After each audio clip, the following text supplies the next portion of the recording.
वो झटका क्या है और वो हलाल क्या है? झटका ये है कि आपने एक ही वार से धड़ अलग और सर अलग कर दिया, यह है झटका।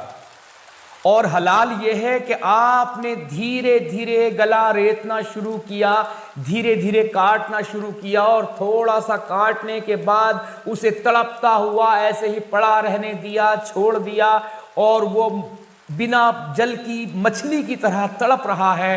अल्हम्दुलिल्लाह वस्सलातु वस्सलाम अला रसूलिल्लाह। सबसे पहली बात जो वो मिसकोट कर रहे हैं कि धीरे धीरे काटना शुरू किया, धीरे धीरे, ये इस बात को या तो जानते नहीं है, या तो बताना नहीं चाहते, या तो इग्नोरेंट है, या तो फूलिश है। सही मुस्लिम की हदीस है, अल्लाह के रसूल मोहम्मद सल्लल्लाहु अलैहि वसल्लम ने फरमाया, वइज़ा ज़बहतुम फ़अहसिनु ज़बह, जब तुम ज़बह करो तो बेहतरीन तरीके से ज़बह करो। वलयुहिद्दा अहदुकुम शफ़रतहु, तुम में से हर किसी को चाहिए कि अपनी छुरी को तेज करो। फलयुरिह ज़बीहतहु, और अपने ज़बीहा को राहत पहुंचाए, यानी धीरे धीरे नहीं बल्कि उसमें तेजी से जो गर्दन की रगों को कट किया जाता है। लेकिन हो सकता है किसी का सवाल ये होगा कि जैसे झटके के अंदर कोशिश की जाती है कि एक झटके के अंदर गर्दन अलग हो जाए, तो ऐसा तो नहीं होता यहाँ पे तो छुरी से जो गर्दन की रगों को काटा जाता है, भले ही तेज होगी, भले ही जल्दी कटेगी, लेकिन फिर भी पूरा सर तो अलग नहीं हो रहा है। आप इस फोटो के जरिए बात को समझ सकते हैं कि जो खून की रगें हैं जिससे खून सप्लाई हो रहा है ब्रेन में, वो किस तरफ है? वो गर्दन की तरफ है, यानी कि जानवर की फ्रंट की तरफ है, या उसकी पीठ की तरफ, बैक की तरफ है? देख के बताओ। वो फ्रंट की तरफ है, यानी कि गर्दन की तरफ है, जहां पे हम छुरी को चलाते हैं। जब छुरी चलाते हैं तो जानवर का ब्रेन का ब्लड सप्लाई रुक जाता है और जानवर कोमा में चले जाता है। यह चीज आप कई रिपोर्ट्स के जरिए देख सकते हैं, और इस चीज के अंदर ये रिपोर्ट्स में हमें पता चलता है कि जानवर का जब ब्रेन का ब्लड सप्लाई रुक जाता है तो उस वक्त पर वो दर्द महसूस नहीं करता।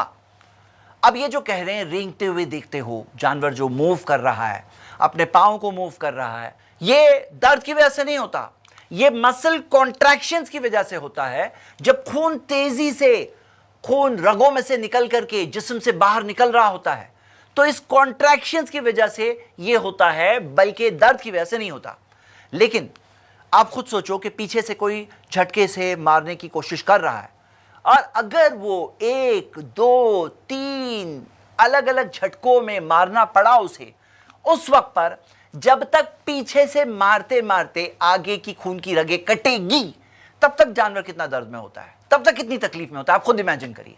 जर्मनी की हैनोवर यूनिवर्सिटी के अंदर प्रोफेसर विल्हेम स्कल्स ने ये एक स्टडी के अंदर ये चीज को बताया, attempts to objectify pain and consciousness in conventional captive bolt, pistol stunning and ritual knife methods। इस स्टडी के अंदर प्रोफेसर विल्हेम स्कल्स और उनके कलीग्स ने यह बात साबित की EEG के ऑब्जर्वेशन के जरिए, उसकी रिपोर्ट्स के जरिए, कि जब खून की रगें काटी गई गर्दन की तो ब्रेन का ब्लड सप्लाई रुक गया, एनिमल कोमा मोड में चला गया और दर्द नहीं महसूस कर रहा था। टाइम्स ऑफ इंडिया की इस रिपोर्ट में देखिए, डॉक्टर VK मोदी जो हेड थे डिपार्टमेंट ऑफ मीट टेक्नोलॉजी के, central food technology research institute के, उन्होंने कई चीजों में यह बात भी बताई है कि जो गोश्त में से ब्लड ड्रेन आउट हो जाता है वो गोश्त ज्यादा फ्रेश रहता है और कई सारी डिजीजेस से भी बचता है।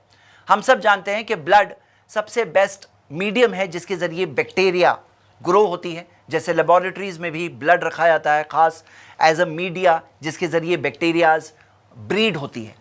तो यहां पर जब वो ब्लड निकल जाता है तो उसकी वजह से वो सारी चीजों से, प्रॉब्लम से वो गोश्त बच जाता है, बल्कि ज्यादा देर तक फ्रेश और ज्यादा बेहतर और ज्यादा अच्छा होता है। ज़बीहा मेथड के कई और बेनिफिट्स भी होते हैं, जैसे डॉक्टर VK मोदी और दूसरे रिसर्चर्स के अंदर भी आया है, और हम वो चीज़ देख सकते हैं। जो मेन ऑब्जेक्शन है कि उसके अंदर दर्द और तकलीफ होती है, ये ऑब्जेक्शन हम देखते हैं कि वैलिड ऑब्जेक्शन नहीं है, जैसा कि इस चीज़ से पता चली, क्योंकि एक बहुत ही हार्मफुल चीज़ है, उसको वहाँ से निकालना भी ज़रूरी है। और जो एनिमल होता है उस वक्त तकलीफ में नहीं होता, जैसा कि हमने देखा। ज़बीहा मेथड के और भी कई सारे बेनिफिट्स होते हैं, जैसे डॉक्टर VK मोदी की इस रिपोर्ट में आप पढ़ सकते हैं, या ऐसे दूसरे रिसर्च पेपर्स में भी ये बात आई है।